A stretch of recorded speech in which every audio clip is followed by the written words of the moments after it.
Berarti kan istilahnya Kuasa ini kan di ranahnya musik ya gitu kan. Terus aku ngeliat tadi gimana Kang Dea istilahnya kayak masukin orang-orang tuh ya emang akhirnya bener gak nih yang harus emang suka musik juga tuh atau kayak gimana sih?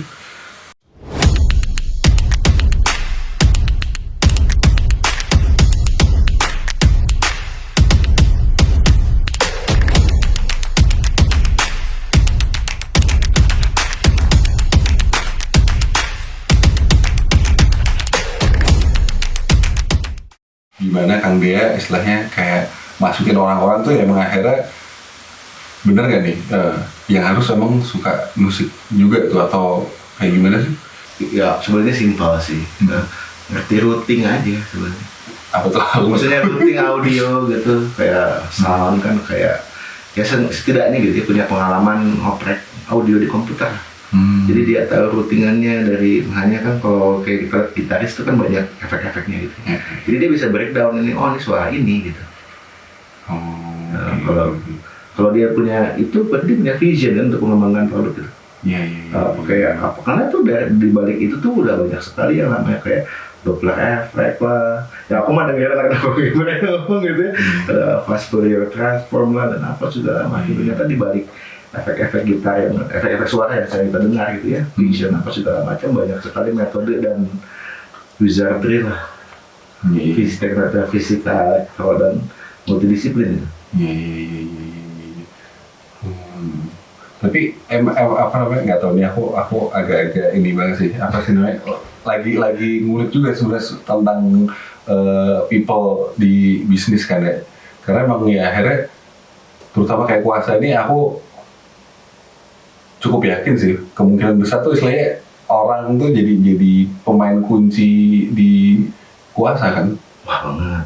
Apalagi kalau misalnya udah cocok terus tiba-tiba menghilang pusing banget kan pasti kan. Mendidiknya juga susah. Ya ini juga susah. Sangat benar. Gimana tuh? Apa namanya? Ya tadi kan paling nggak ketemu musiknya dulu gitu kan. Terus habis itu juga gimana sih? Ini kan dia supaya akhirnya tim itu tetap bareng terus karena ya tadi ngedidiknya kalau misalnya apa 3 tahun udah keluar ya lu baru aja mateng nih gitu kan kasarnya kan. Itu gimana tuh Kang? Sejujurnya aku beda lah. Kalau rasakan 98 kita cuma ber-14 di kantor, developernya 5 orang, sisanya di luar developer gitu. Jadi sebenarnya kalau tim kecil jadi lebih mudah di-manage gitu ya.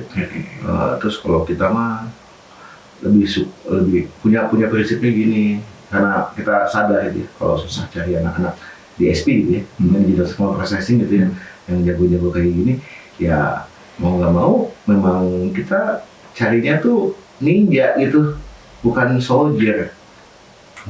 Carinya orang-orang yang bisa ngulik sendiri, yang punya pemahaman yang pintarnya tuh di atas rata-rata. Gimana ya ngomongnya harusnya?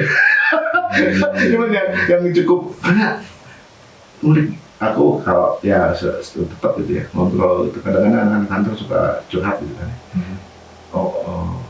Om dia gitu, ini tuh susah loh ginian itu, kenapa sih kita nggak bikin yang lebih sophisticated lagi gitu, maksudnya yang lebih kayak bisa lebih diterima umum gitu ya, nggak cuma musik atau audio gitu, karena susah, jadi ya aku mau berani bayar mahal, berani men-treat mereka sebaik-baiknya gitu ya, berani untuk invest ke mereka sebesar-besarnya kayak gitu lah.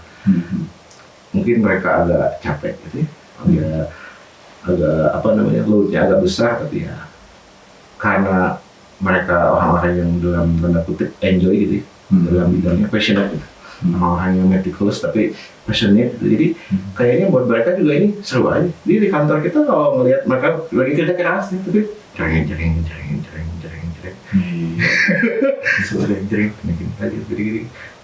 jering gitu aja. Bener-bener ngulik ya. Ya itu aku juga ini sih akhirnya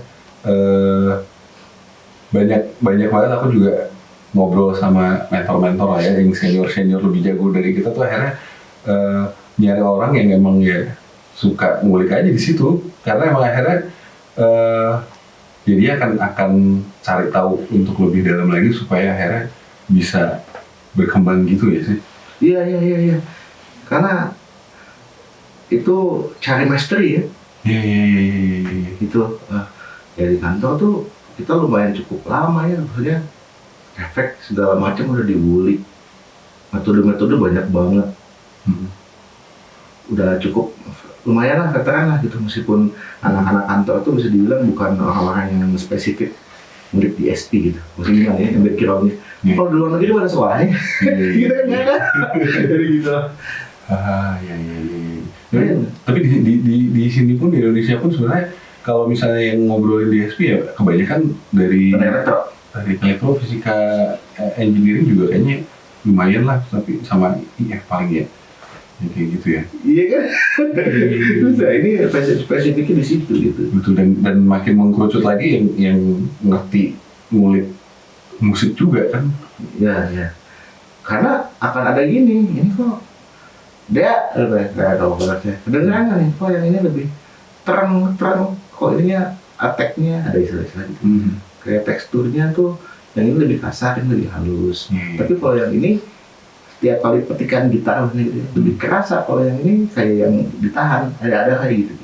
Jadi hal kecil kayak ini kok di posisi knob jam segini udah suaranya udah break up gitu ya, maksudnya udah berdistorsi gitu. Ada hal-hal kayak gitu. Jadi kalau kita nggak paham, ya nggak paham. Gitu lah kira-kira. Telinganya mahal ya. Ya begitu. Bukan gimana ya? Critical listening aja. Critical listening. Ya. Tapi kan ya aku sendiri mungkin bukan yang gimana banget lah sama musik lah, nggak sensitif lah kasarnya. Kalau mungkin ya aku aja ngerasa kayak kopi aja nggak sesensitif itu gitu. Tapi kan istilahnya kan kalau di musik kan juga ada yang kayak gitu juga kan. Wah ini sensitivitas terhadap suara yang kayak gini-gini itu lebih tajam kan, berarti kan bisa dikatakan. Karena biasa aja sih sebenarnya, nggak ada yang bukan superhuman hearing ya. Kalau kita cenderung kayak, kalau aku sih cenderung kayaknya agak budak kayaknya kadang pakai headphone terus gitu. Kayak gitu. Cuman kita bisa membedakan aja, menseparasi frekuensi gitu. Ini bass, ini gitar, ini pakai efek, ini enggak, ini efeknya terlalu dark, ini bright gitu. Itu salah satu yang dilatih juga kan? Karena kita mungkin hidupnya aku kan dari SMP gitu-gituan. Mungkin jadi tapi kalau di timnya? Semua juga otomatis. Itu mah kerjaan sound engineering biasa sebenarnya. Kayak hanya salah satu pengguna kita misalnya gitu ya, apa sih produser tulus gitu. Atau Hindia gitu ya, atau siapa lah gitu ya, anak-anak sound editor ya modelannya kayak gitu semuanya. Dan sekarang apalagi udah ada YouTube kan, udah ada forum gitu. Jadi semua orang makin lama makin siapa di sini ada yang forum audiophile. Pasti kan headphone itu ada separation, ada sound stage, ini balance-nya, ini tonalnya, gitu-gitu. Jadi ini kalau ini kita ngomongnya per instrumen. I see. Aku nggak sampai bisa sensitif itu sih, apa untuk bisa-bisain itu loh. Dulu sempat bukan nyobain ya, ada temanku yang istilahnya ikut forum di audiophile gitu juga, terus coba-coba gitu kan, nyobain headphone apa gitu kan, apa bedanya? Begitu. Ya mungkin kayak kita sama ya mungkin sama yang lain gitu ya. Makanya aku tadi mencoba untuk mengerti, ini apa bisa dilatih gak sih sebenarnya gitu kan. Tapi emang ya balik lagi sih, emang suka ngulik, dan musik itu sebagai sebuah ekspresi yang benar-benar bisa mengekspresikan diri itu, jadi ya pasti mau sih ngulik kayak gituan kan ya. Mirip sama kamu gitu, mungkin meramu kan? Kita juga meramu gitu. Cuman kita yang pas engineering gitu ya, dari mungkin kalau Mas Kresna kan dari rasa, ini ada ini gitu. Kita juga sama dengerin musik, efeknya ini gini. Bener. Iya kan? Bayar sih. Istilahnya mungkin kalau aku pada saat lagi bikin minuman tuh kebayang suasana kayak gini, wah ini kayak enak nih bikin minuman kayak gini, tambah ini tambah ini. Ya, itu udah helikopter view lagi. Iya. Kalau anak-anak kantor gitu kan ya, aku tadi ngomongnya dari frekuensi gitu ya. Kalau anak-anak kantor lebih dari metode untuk mendapatkan suara ini pakai apa aja. Iya. Rumusnya apa? Kebayang itu apa namanya, aku makin relate pada saat masuk di R&D gitu kan, terus mulai pindah ke produksi lagi yang lebih gede, beda lagi ini harus gimana ya gitu. Oke. Iya. Bayangin kadang-kadang kita terlalu perfeksionis, itu orang nggak ngerti gitu kan. Kita udah wah, ternyata nggak laku ya. Ya kan? Mohon maaf, SKU di Rasa Nusantara udah sempet sampai 90-an dan banyak yang dirapi-rapiin gitu kan. Ya kebayang lah pasti lah. Iya. Lagi ya, pusing nih. Tiba-tiba dalam banget soalnya. Aku juga kebayang. Nah ini cerita nih ya, oke. Jangan dulu ke startup ya. Aku sekarang lagi ada komunitas yang main-main kabel. Ada kayak alat, tapi kabelnya banyak. Nah di situ aku nemu profesi-profesi yang aneh lagi. Mas kenal Andi Pulung nggak Mas? Kenal ya? Soalnya salah satu anggota kita, aku tahu. Oh si Mas Andi ini uangnya banyak ya. Ternyata kalau kita jual alat itu diborong. Wah si Mas Andi ini kok ternyata dia coloris terkenal. Coloris. Pewarna untuk film. Aku kan bingung ya. Ya Mas Andi Pulung ya gitu aja, teman kita main modular udah gitu. Aku nggak tahu kalau dia sampai kenal itu. Banyak profesi-profesi ajaib yang ternyata emang penting gitu, apalagi di belakang layar gitu.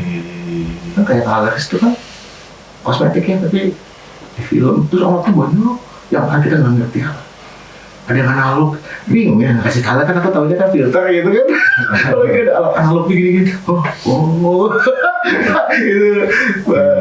itu membuka khazanah lagi gitu ya. Mungkin mastery aku sukanya gitu ya, reverse engineering suara gitu.